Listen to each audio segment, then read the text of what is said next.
Tukod na ang mga sasakyan papasok sa Manila North Cemetery. Kumakapal na rin ang foot traffic sa loob. Senyalis na marami-rami ng maagang dumadalaw ilang araw bago magundas.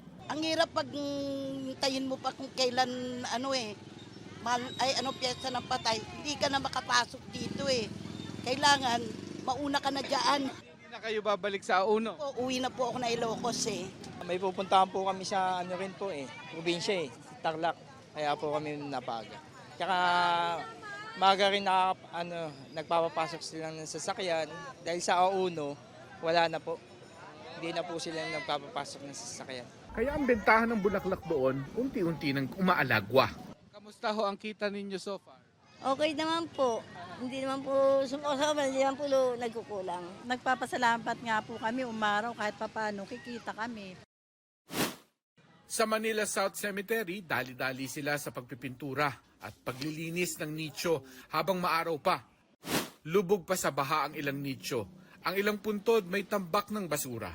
Tinanggal kanina, nakaspas yung mga lapidan nilang father. Paano ba naman yun? Kung hindi kami nagpunta rito. We're waiting for them nga na dilinisin nila. Yun nga, naggalit nga si Mrs. dahil ay panglilinis yung tubig baha. Kukunin dun sa sa mga lupa dyan. Ngayong araw, activated na ang Oplan Undas 2024.